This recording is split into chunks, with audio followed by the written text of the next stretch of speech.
Welcome back to Face the Nation. For a closer look at the Republican tax bill and what it will mean for you, we turn to Richard Rubin. He covers U.S. tax policy for the Wall Street Journal. Welcome, Richard. I've been reading everything that you've been writing. So let's start just with the winners and losers at the end of the day here. Who are they? So in the big picture, the winners are corporations. Like you talked about before, the corporate rate is going to go from 35% to 21%. That's a real big win for the kinds of companies that have been paying close to that level. Think domestic retailers. Pass-through businesses also really win under this. Those are partnerships, sole proprietorships, S corporations. For a lot of them, they're going to get basically a 20% discount on their tax rates. They pay individual rates now. They still will, but they'll have a big new deduction. And then as Secretary Mnuchin talked about and Senator Lankford talked about, middle-class households, especially households with children, will have tax cuts. They'll see those in paychecks in February. They'll see those on the tax returns they file in April of 2019. Those tax cuts are temporary. They expire at the end of 2025. And so that's something that I'm sure Congress will fight over for the next 8 years or so. The Secretary also mentioned that 90% would be able to fill their taxes out on a card. This is one of the big goals, simplification. What do you make of that claim? So what he's talking about is the number of people who would be able to move from itemizing to the standard deduction. Right now, about 70% of people take the standard deduction. This will push that up closer to 90% because the standard deduction will be larger, and there'll be fewer itemized deductions. That cap on state and local income taxes of $10,000 will limit that. That doesn't necessarily mean everyone's filing on a postcard. So it's simpler for those marginal itemizers you can think of, like people who itemize now and won't under the new system. It will be simpler, but some of those people in that group might actually end up paying more. So it'll be easier. You won't have to keep track of your deductions. Your ultimate tax bill might end up being higher. And so that's a trade-off. I don't know. Is that a trade-off you want to make? It's up to them. Right? And there's also work that you have to do before you get it on the card.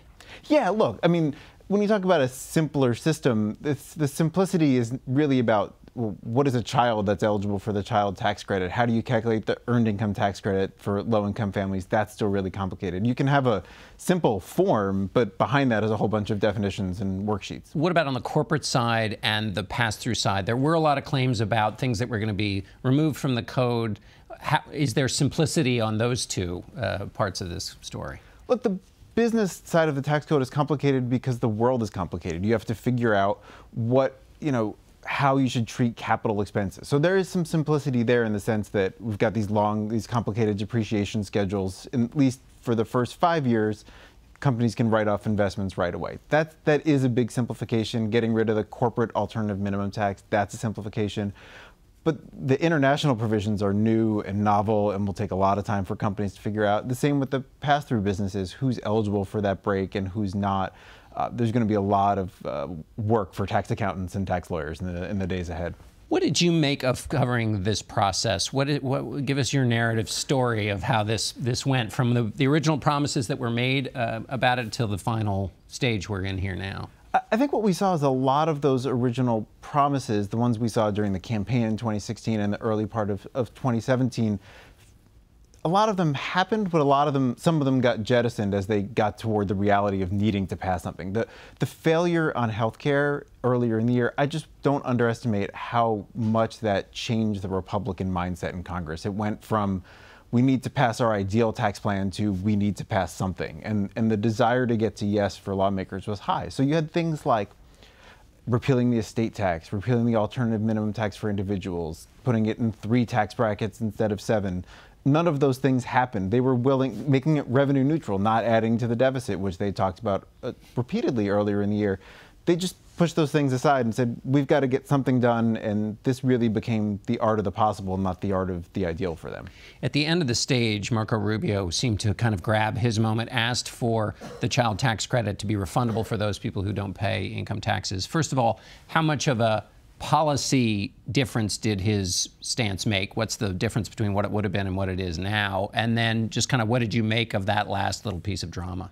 So what they did on policy is the proposal in the Senate was to allow the child tax credit for 17-year-olds. Right now it's capped for 16-year-olds. And so they kept the current law version of that and then expanded how much would be refundable for not the very lowest income families, but lower middle income families. So you can think of what Rubio did as taking billions of dollars from all 17-year-olds and directing them to a lot of lower middle income households. You can judge the merits of that however you want.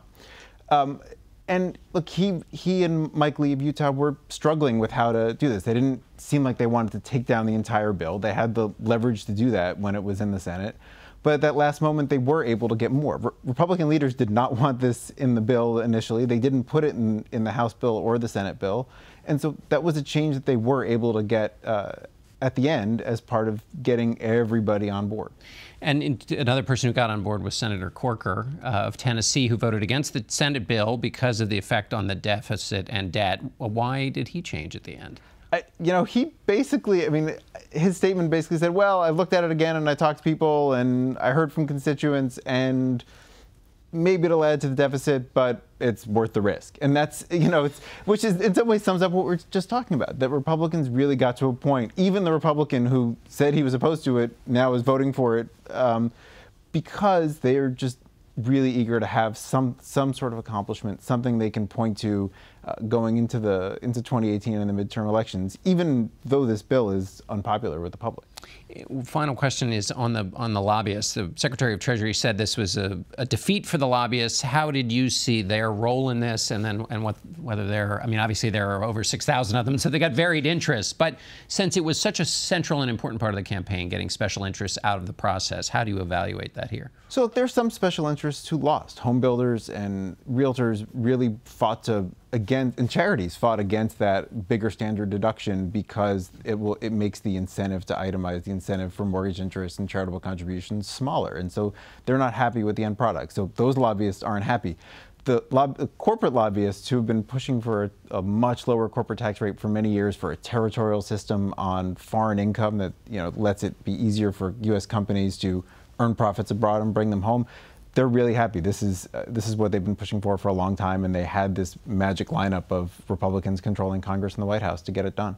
All right, Richard Rubin, thanks so much for being with us. And we'll be right back with our political panel.